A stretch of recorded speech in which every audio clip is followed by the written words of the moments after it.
A week is a long time in politics, but a month, that's like a lifetime. Anyway, let's moan about it.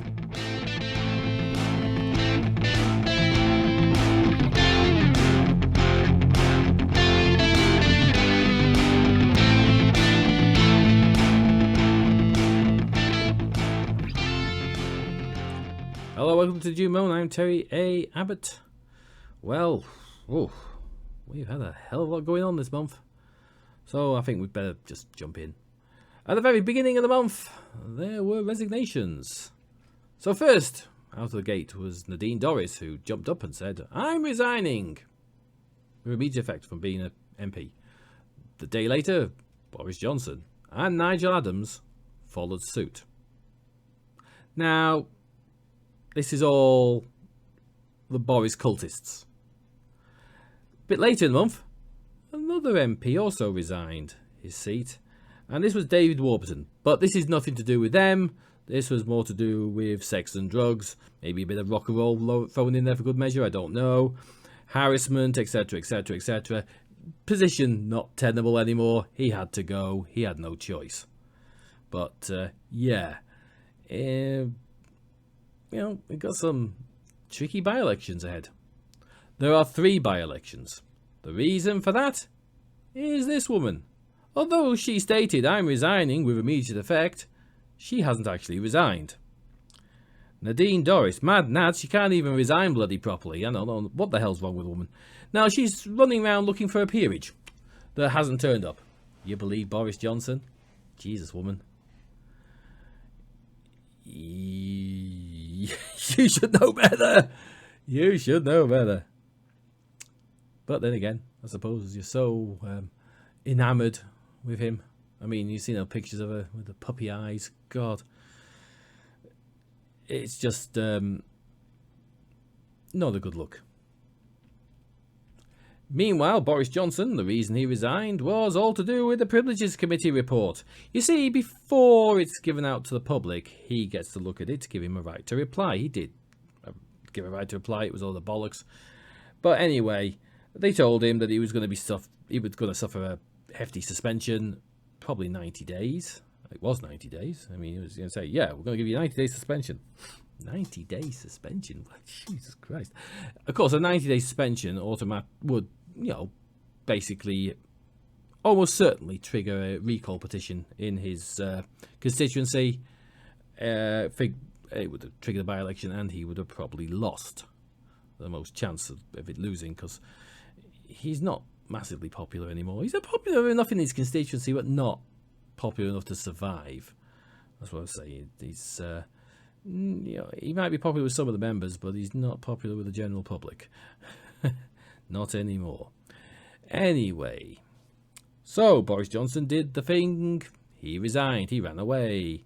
He ran away. He ran away. He boldly ran away.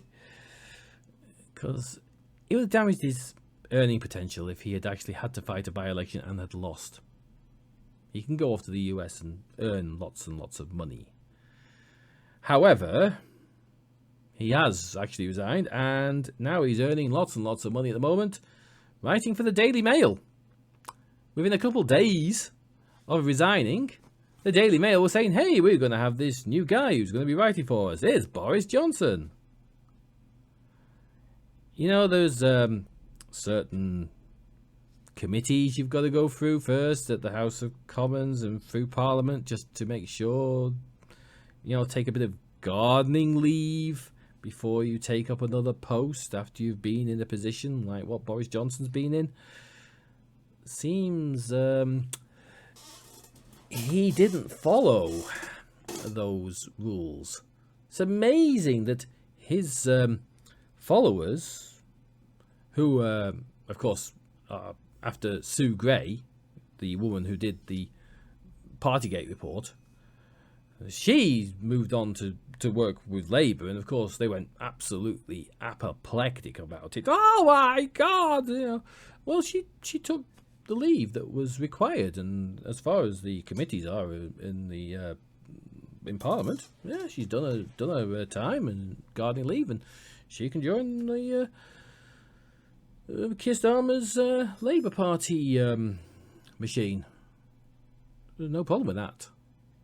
They're trying to make out it is, but it wasn't. There's nothing untoward. Boris Johnson broke the rules again to join the Daily Mail, so he's got no room to talk, and his bloody followers have got no room to talk. Anyway, the Privileges Committee came along and said, yeah, we would have given him a 90-day suspension, but unfortunately he's buggered off, so we can't do that. But we can remove his pass to go into the House of Commons, so he can't go into the Parliament anymore. So he can't go and meet up with people and have meals and talk things through, in Parliament. He's had his pass removed. And so that was the sanction, the only sanction they could do. It passed with 357 to 7. 7 MPs. Some, the usual crowd of absolute headbangers. But 357 voted for it. Now, it is less than what's normally in Parliament. Why? Because a lot of people stayed away, including Rishi Sunak. What a flipping chicken. Can't even take part in a simple vote like this. Too scared of Boris Johnson. Too scared of the right wing of his party. Rishi, there's not enough of them left. If there were loads of them, don't you think they would have done a mass resignation and be putting you in an absolute bind at this moment in time? I think the fact that only 2 people followed Boris Johnson out the door, it's and even one of them hasn't actually gone. It's not that much powerful. He's not powerful. He's nothing now. But several MPs just were a bit scared, maybe because of their membership. Because I say, the membership still like Boris Johnson for some ungodly reason, but they're way off kilter with the general public. The general public absolutely despise the man, and they're glad to see the back of him, even though he has to say, join the Daily Mail. It hasn't done anything for the Daily Mail, by the way. It hasn't increased their sales, so they're paying this guy an absolute fortune with really money they can't afford to actually spend. But hey ho, that's the way it goes. Talking of Rishi Sunak, it's not been looking too good for him. Things have been going wrong. He had an interview on the BBC with Laura Kuenssberg. Now, Laura Kuenssberg is a Tory. She is a real bootlicker, basically. She's a right Tory stooge. And if she gets a Labour politician in there, or even to say the leader, Keir Starmer, she would absolutely grill him. She'd be like a grizzly bear. She'd be really going for them. But when she's interviewing a Tory politician or a Tory Prime Minister, she's like Bungle Bear out of Rainbow. There's nobody now who really is a decent interviewer. I mean, Andrew Neil, alright, he's a Tory scumbag. But I've got to admit that when he does interview a politician, he does a damn good job of it. That's the reason that Boris Johnson hid in the fridge during the 2019 election and didn't want to come out and face Andrew Neil, because, Andrew Neil would have grilled him. And he didn't like the idea of that. Will Rishi Sunak do the same? Hide in the fridge when it comes to the election? I mean, what's he going to do when it comes to the head-to-head against Keir Starmer? Starmer tears him a fucking new asshole. Starmer is a very good lawyer. And you can say what you like about Starmer, but he laid traps all the way through for Boris Johnson to fall into. And he's leaving traps for poor old Rishi to fall into as well. Rishi is not a good politician. He's not a good debater. I think he will come a serious cropper at the election, and it could be an absolute disaster for them. But hey, they've got him now. They can't get rid of him. Well, some people say they might be able to get rid of him, but not likely. Meanwhile, it's not been looking too good for Suella Braverman either with her stop the boats. This is also Rishi Sunak's thing. We want to get rid of the boats. Stop the boats. I mean, you could stop the boats very easily. Just give people safe routes to get to this country, and you'd stop the boats immediately. If you had a safe route for these people to get to the UK, they wouldn't need to pay people smugglers to get them across the channel. But the problem is there are no actual legal routes. Apart from if you're from Hong Kong and Ukraine. There were for Afghans, but that seems to have disappeared. And now, we've got loads of Afghans trying to get across the channel in boats. And Iranians. I mean, hey, they're escaping persecution from countries which are pretty shit. You've got to admit that. They're trying to make out, it's all Albanians. Turns out that this last lot for this year, the Albanians are way down the list. Hardly any of them.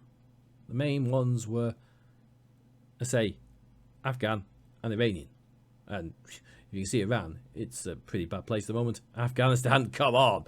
It is a disaster. It's an absolute shithole of a country, and it always has been. The problem with Afghanistan is nobody can ever get that place sorted out. It's known as the place where empires go to die, and God, do they.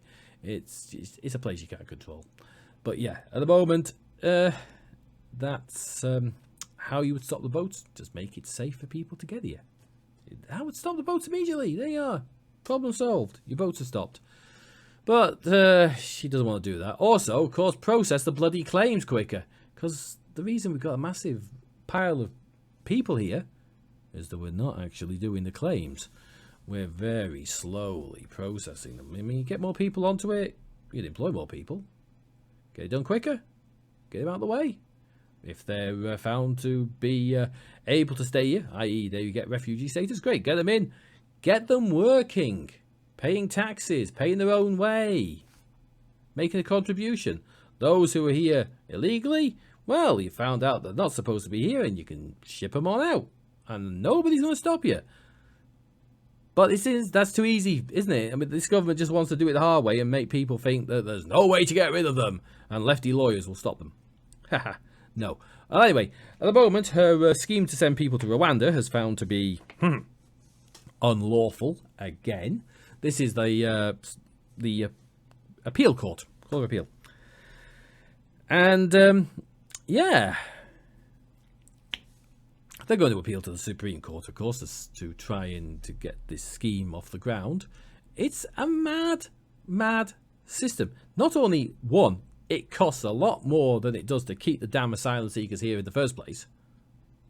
Secondly, we're not getting rid of people because we're sending people over there and we're getting people back in return. Hey, xenophobes, still getting people. And the main thing about this is, if you go over there and you're found to be a legitimate asylum seeker, i.e. you are a proper refugee, you don't get shipped back to the UK. No. You stay. You stay in Rwanda. It's just fucking bonkers. Absolutely bonkers scheme. It's getting absolutely torn to bits in the House of Lords at the moment because it's mostly breaks a lot of international laws, so it's actually quite illegal. But hey ho, I think we've given up on being in a law-abiding country, haven't we? Meanwhile, the COVID inquiry is also starting off. They had all the usuals in. Cameron was there, Osborne was in there, Chris Whitty was there. Basically going through the early days of what we were doing to get ready for a pandemic, which we knew was coming. Of course, we more were based on it being a flu pandemic than a SARS pandemic. There is differences, of course, but we seem to be more flu, and then it ended up being a fucking SARS pandemic, didn't it? Which, of course, has different requirements. Never mind. So, yeah, we disbanded the committee that was looking into helping get ready for a pandemic. It was got rid of by Boris Johnson, saving money. Hey ho. And then, we fumbled the ball, big style. I mean, this bullshit. Oh, we got a vaccine going because we were out. Take back control. All that crap. Brexit. We got the vaccine rollout started when we were in the European Union still.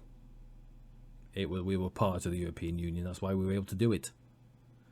When we left the European Union, we fell behind everybody else. But, yeah, we did get a head start, but it didn't last. Now, Matt Hancock turned up at the inquiry and basically said that the reason everything got screwed up was we were too busy trying to stop a no-deal Brexit. So we were completely out of our eye off the ball, and thousands of people died due to complete incompetence of the government. Yeah, the government were incompetent. Fully incompetent. No way, nothing you can say about it. The government were incompetent. End of. Yeah, totally incompetent. And, yeah, we were told by Europe that we could have had time to go into Brexit afterwards. They said, look, we've got this pandemic coming through. Tell you what, let's hold the Brexit negotiations off for a while we get this pandemic sorted out. And, Boris Johnson was, no, I'll carry on going. Well, you can't do two major things like that at once without both of them ending pretty badly. And it did. We got a shit deal, and, thousands of people died. Well done. Congratulations. Complete incompetence of the government. Meanwhile, on the other side of the pond, Donald Trump. Donald Trump is facing 37 indictments, mainly to do with espionage. Yes. He's been storing lots and lots of documents at Mar-a-Lago, that's his home in Florida, and showing them to people who shouldn't be seeing this stuff. Donald, these are classified documents. He was showing it to somebody who has links to Alibaba, who, of course, has links to the Chinese government. So, these documents, classified documents, were being shown to people who were giving information back to the bloody Chinese. Who else was he showing it to? Did he go with a handful of it when he went to see Putin and go, hey, lad, look at all this stuff. We're having a really bad time. You really can't make it up. This guy was an absolute idiot. So, 37 indictments. Espionage. He could get, 20 years in the nick for this one. Will that stop him being president still? I don't know. He could probably try and run for presidency from jail. Anyway, he has got a saving grace. And this is the judge, Aileen Cannon, a Trump loyalist. Just happens to be the judge for the trial about espionage. Yeah, there's a lot of disquiet about what role she will play when it comes to the trial. I mean, she could end up, acquitting him or giving him a non-custodial sentence. The judge has a lot of leeway, which means it could end up with Trump walking away. He said he could probably shoot somebody on Fifth Avenue and get away with it, and damn, it might well be true. Okay, now, two things to finish off. Zach Goldsmith, Lord Zach Goldsmith, a very rich individual and junior minister, by the way, has resigned from his ministerial duties. He states that it's to do with environmental issues. The government's not taking them seriously, which they aren't. But really, it's to do with the fact that he was named in a report from the Privileged Committee. Because the Privileged Committee came forward with a report saying that several MPs were bringing the House into disrepute, and basically it's contempt of Parliament, and they should be, sorted out. The people included Nadine Dorries and Jacob Rees-Mogg, the haunted pencil. Maybe Rishi Sunak should get a backbone and have removed the whip from these MPs as an example to the others. Because that would be the thing that somebody else with a backbone would do. It's just ridiculous. I think, Brendan Clark-Smith was in there as well. He's an absolute piece of scumbag. he attacked a woman on Twitter who was basically praising the Samaritans.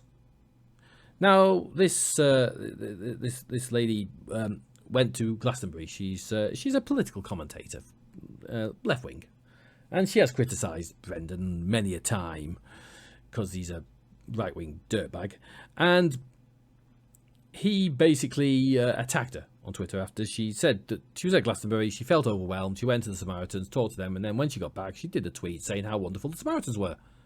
And this guy then tweeted saying, you know, you vile troll, you got what you deserve, I've got a small violin, all this lot. You know, basically taking the piss out of her because she got mental, you know, thinking mental issues. You've got mental issues.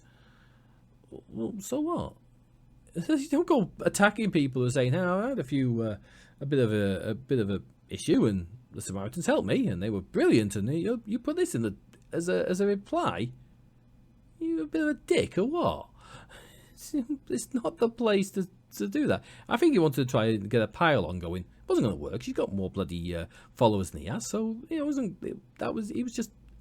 dick.